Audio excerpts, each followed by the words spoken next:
Lepo pozdravljeni danes torej na zaključnem predavanju pravzaprav Social Economy Transition Skills.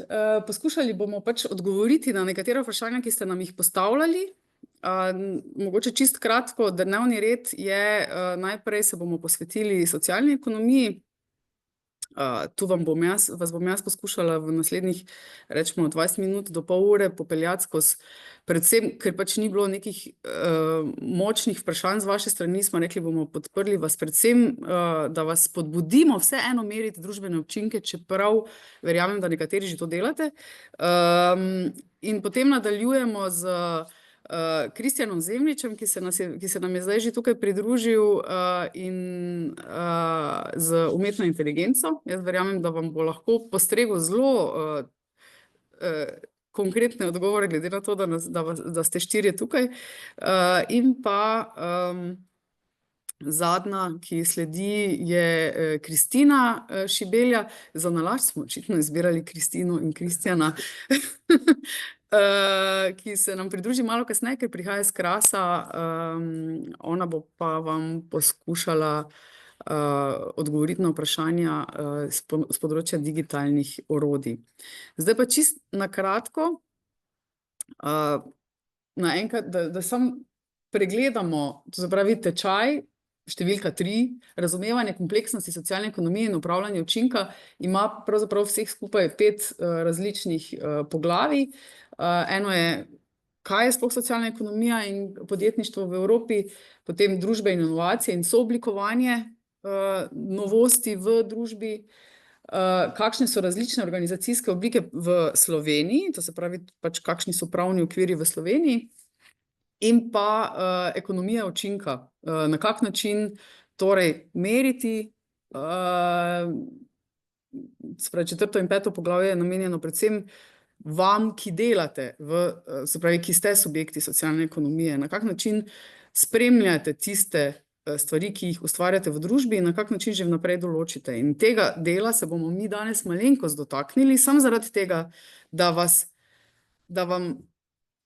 vam malo odpravim tisti strah, ki verjamem, da ga imate vsi, predvsem, če govorimo o teoriji sprememb in SROI in ne vem kaj še vse. Tam so kar neke zelo zahtevni termini, ki pa niso toliko zahtevni, če jih malo preberemo in jih razumemo, ker jaz verjamem, da vi vsi veste in že to delate, samo zadev mogoče ne spremljate v taki meri, kot ste jih do zdaj. Danes pa z vami Mateja Karničnik, tukaj sva se že prej predstavljale, pa jaz, in vam bomo poskušali res odgovoriti na vprašanja. Jaz mislim, da si bomo vzeli tam 20 minut, ali pa rečemo, jaz bom 15 minut rabila za uvod, potem pa lahko še malo podebatiramo, pogledamo tiste stvari, ki so pripravljene že v Sloveniji, potem pa prepustimo Kristjanu oder z... Tudi v redu. V glavnem, merjenje družbenih učinkov je v bistvu proces, ki se prične že z samim tem, ko vi razmišljate o tem, kakšne so sploh potrebe v okolju in katere potrebe bi vi želeli nagovoriti oziroma jih lahko nagovorite z vašimi konkretnimi storitvami, produkti, znanjem. In socialne podjetja oziroma subjekti socialne ekonomije so tisti, ki s pomočjo svojega poslanstva pravzaprav že delujejo v smeri družbenega učinka, se pravi pozitivnega družbenega učinka. Zakaj meriti? In to je po moje tisto, za kar jaz kot nekdo, ki sem prej delala tudi v subjektu socialne ekonomije, to se pravi v socialnem podjetju, vem, da je vedno težko razmišljati o tem že vnaprej, ker tako kot smo rekli, so večinoma subjekti socialne ekonomije so večinoma manjša podjetja, tudi dostikrat one man band, ali pa pač neka, ki nima toliko resursov, da bi za to namenilo cel oddelek, ki jim spremlja od A do Ž, celotne, vse kazalnike zbira in se posveti v bistvu samo temu. Ampak, če se vprašate sam pri sebi, zelo dobro je vsake toliko časa preveriti, ali res sledite svojemu poslanstvu, ali res dosegate tiste učinke, za katere ste se odločili. In to, če nekaj drugega, enkrat na leto, ko delate bilanco, lahko malo, ne takrat, ko delate bilanco, dajte to mogoče kakega decembra, ko mogoče, da ni toliko gužve, si pač vzeti mogoče res pa naj bo to en dan posvečen temu, ali sem prišel skozi, ali delam v pravi smeri, ali sploh še obstaja ta potreba, ali je potreba se malenko zasukala, malenko spremenila in na ta način v bistvu laže, tudi ne samo za sebe, ampak kar je pomembno, je potem drugi del, to se pravi, zakaj meri družbene učinke, zato da laže komunicirate sebe drugim, da laže svojim financerjem, svojim kupcem. Laže rečete, veste kaj, mi smo pa invalidsko podjetje, a lahko lepo prosim nas raje boste laže, vi boste s tem, ko boste kupili našo storitev, ne vem, arhiviranja ali pa zaposlitveni center, ki ima čistilno, mislim pač čiščenje. S tem boste, ne samo, da boste usmerili boste svoj denar v pravo, v dodano vrednost in boste ustvarjali še dodaten pozitiven družben učinek v družbi, kar pomeni, da če boste vi imeli, pa to ne govorim o nekem groznem, ker tega, kar bomo kasneje malenkost odprli, Excel, ki se ga verjetno večina vstraši, v bistvu je pa zelo enostaven, pa zelo pregleden. To ni zdaj nekaj zelo kompleksnega. Gre samo za to, da vi poskušate svoje, tako da bi rekel, recept za mojo juho je sestavljen iz tega in tega in tega. To se pravi, da moja juha nastane, rabim jaz to in to in to. In na ta način poskušajte razmišljati. To se pravi, da vi ne razmišljate o nekih hudih pojmih in ne vem kakih srojih in teorijah sprememb. Sprememba je to, da je peteršilj, pa voda, pa krompir, pa ne vem kaj vse je nastalo potem v eno super dišečo juho, jaz pa sem dodal svoje znanje.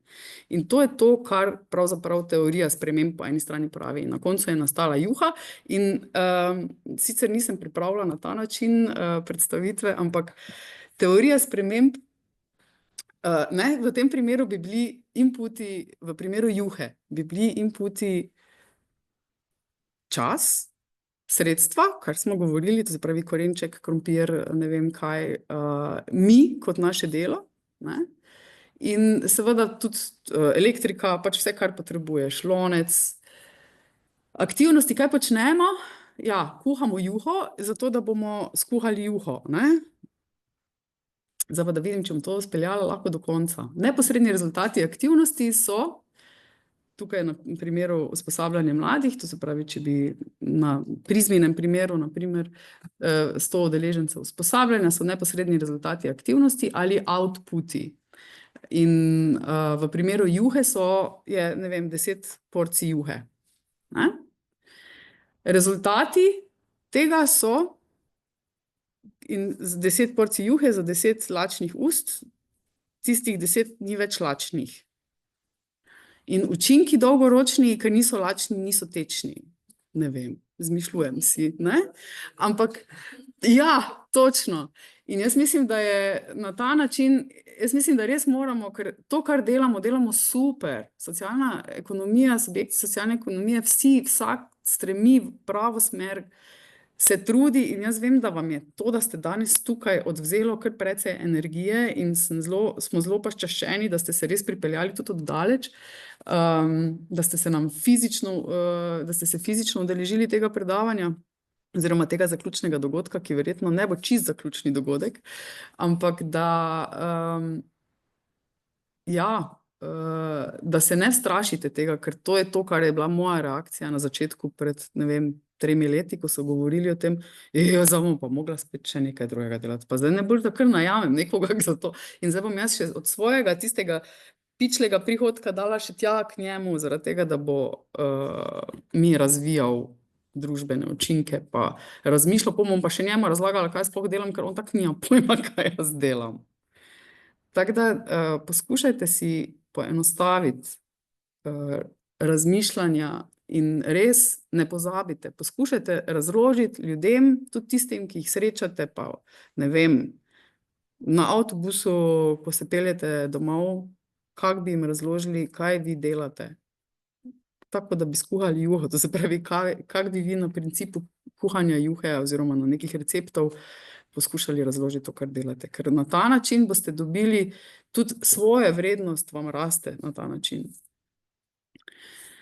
In sroj je malenkost bolj zakompliciran, pa ne bom zdaj tega na podlagi juhe poskušala več razlagati, ampak tu se v bistvu, čeprav bi šlo, v bistvu meri, to je v bistvu enačenje na nek način z finančno vrednostjo. To se pravi, kako družbeni učinek lahko zmeriš finančno.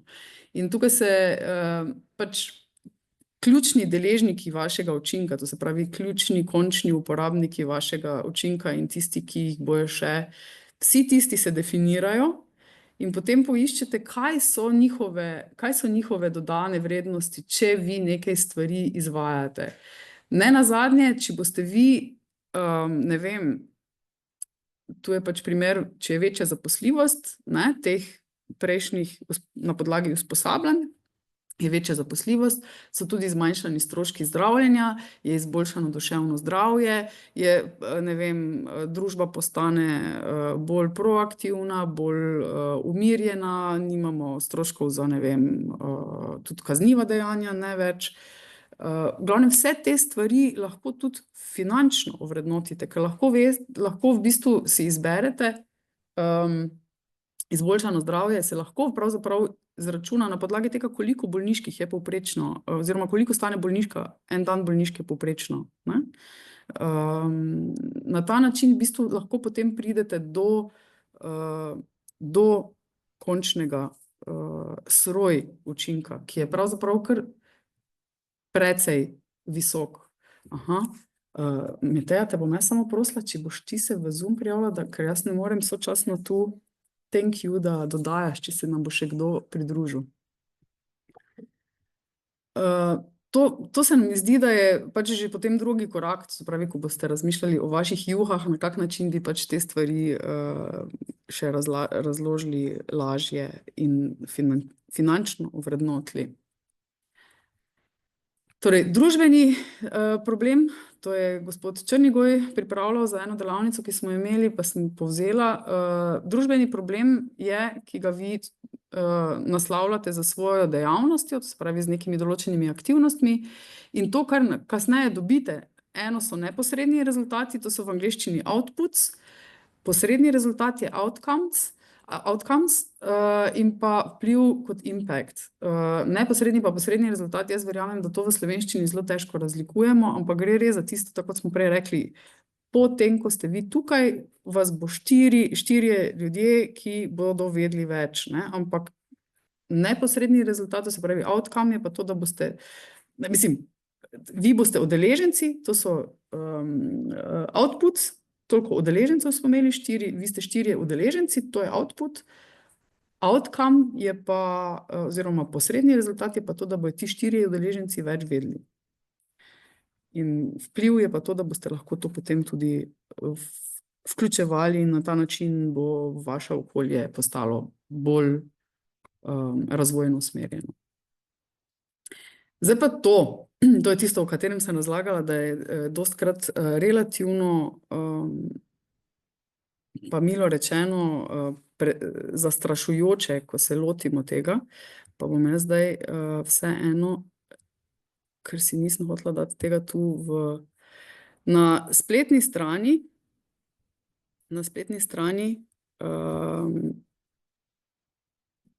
dober dan!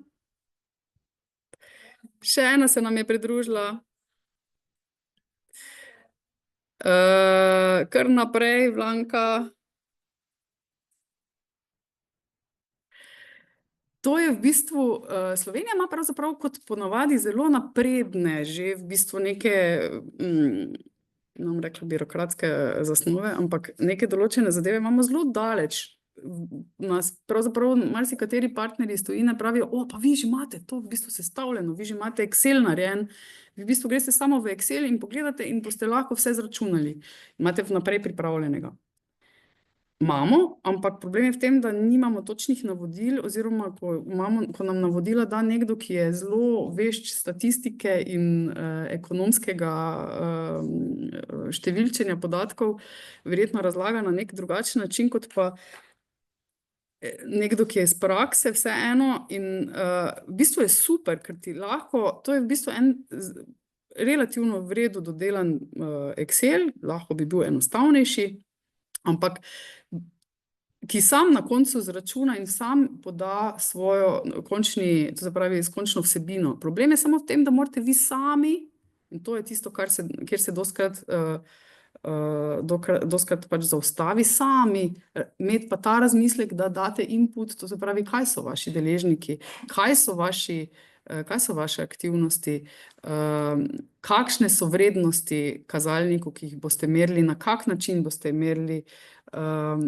To so pa te stvari, ki jih morate vseeno malo bolj dodelati in potem lahko pravzaprav relativno, mislim, to pač updatate enkrat na leto, tako kot sem rekla, načeloma, ne bi bilo slabo.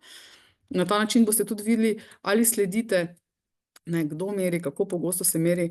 Jaz sem zdaj šla samo še enkrat nazaj to je ta, ki je že prisotna na spletni strani, se pravi ta Excelova tabela, ki jo lahko vsak dobi na spletni strani ministrstva, in je kot del obveznega poročanja, ki še pa pač zaenkrat ni obvezno v Sloveniji za subjekte socialne ekonomije, ampak verjamemo, mislim, upamo pravzaprav, da na nek način, mogoče ne v taki meri, ampak vsaj na nek način, da bi bilo fajn, da nas spodbudijo, da pričnemo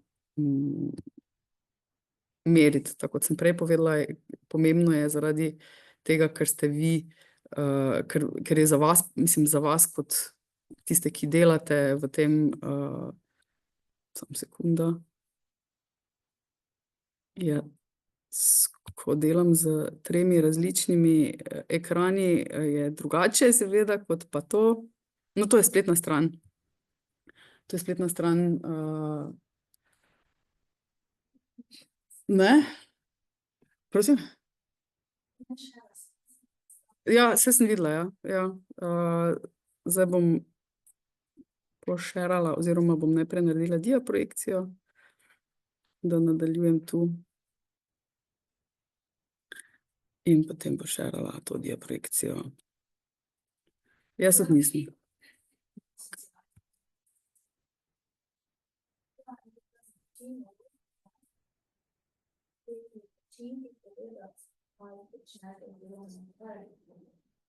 Kaj je učinek tega, kar delate? Zdaj vidite, ne, sicer ne vidite tako veliko, ampak ajde, vidite, se vidi na Zoomu tudi. Ok, obrazec sem že šla skozi. Moduli merjenja se vidijo? No ja.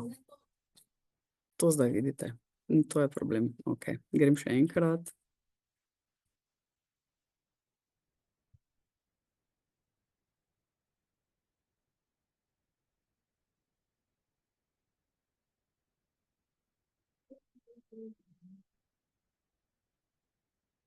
Takole, zdaj pa boste videli. Ko bom jaz tudi videla. Nastavljen imam računalnik res na vse drugo, samo ne na to, kar je, da vidim, če naprej gre.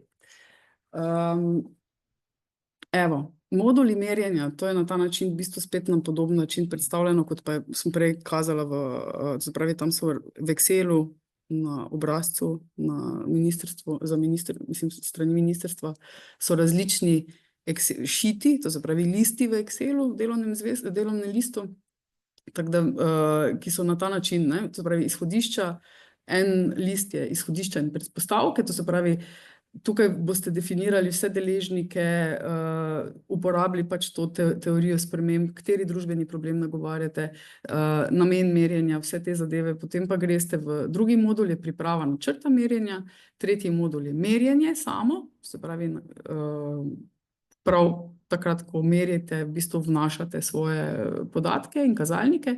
Potem je pa četrti modul je prikaz rezultatov in na tem načinu tudi lahko sami analizirate, tam še lahko neke stvari tudi dodajate in na koncu je v bistvu generiranje vsebin na podlagi tistih že obstoječih, že prejšnjih listov, no.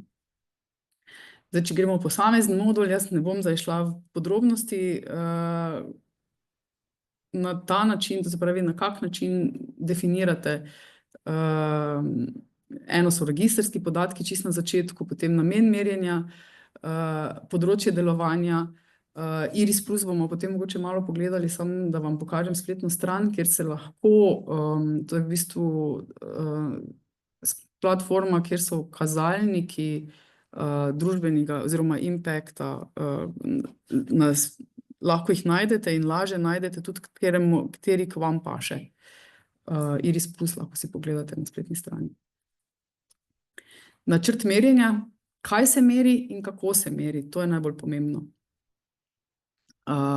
In res, da določite, definirati deležnike in hkrati aktivnosti, ki so že definirane prej v M1, rezultate za vsako aktivnost. Ne, tu vidite, da morate vir podatkov, kdo meri, kako pogosto se merijo podatki, ne, za kazalnike. Rezultati neodvisni od področja delovanja oziroma po deležnikih, kar pomeni, da so tudi tiste stvari, ki, tako kot smo prej razlagali, da se bo zmanjšala brezposelnost. Na nek način lahko na tisto vpliva tudi kdo drug, ne samo mi, ampak niso direktno odvisni od našega področja delovanja. In pa posredni rezultati in rezultati znotraj podjetja. Se pravi, ne gre samo za tiste direktne aktivnosti, ampak razmišljajte še širše, to se pravi v vseh, v več nivojih oziroma dosegih vaših dejavnosti. Merjenje po načrtovanih kategorijah učinka, to se pravi spet deležniki, aktivnosti, neposredni rezultati, posredni rezultati in pa seveda potem na koncu pridemo do učinkov na podlagi teh dveh neposrednih rezultatov in pa posrednih rezultatov.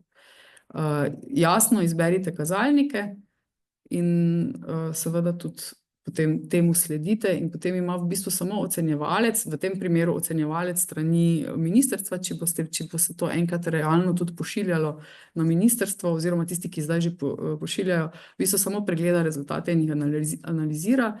Lahko pa seveda, tako kot sem rekla, uporabljate podrobnejšo analizo tudi za namene, da vaše podjetje, ali gre zdaj ali gremo v pravo smer ali ne gremo v pravo smer, kje se zalomi, ne? Kaj moramo še malenkost popraviti, da bomo res sledili našemu poslanstvu, našim ciljem. In pa na koncu je poročanje o družbenih učinkih, ki se avtomatsko, pravzaprav na podlagi tega Excela se avtomatsko pripravi poročanje o družbenih učinkih, ampak to je pač kot neko poročilo, tako kot je, ki ga dodate k bilanci. Druga stvar, ki pa je zelo pomembna, je pa, da iz tega poročila izluščite tisto, kar je potrebno komunicirati različnim ciljnim skupinam. Vi valjda ne boste komunicirali vašim kupcem, na primer za arhiv, ne boste vašim kupcem komunicirali istega učinka, kot pa komunicirate vašim, tistim, ki so vključeni v vašo delo, ne, vašim zaposlenim. Torej, ko boste iskali, na primer, zaposlene. Vi morate pač razmišljati o tem, da imate različne ciljne skupine in na ta način tudi potem iz tega celega, vseh družbenih učinkov vi pač razmislite, na kak način boste komu komunicirali svoj učinek. To se pravi, nekomu, ki ga boste srečali na avtobusu, boste verjetno na drugačen način komunicirali, ko pa nekomu boste šli na sestanek na ministrstvo ali pa na občino.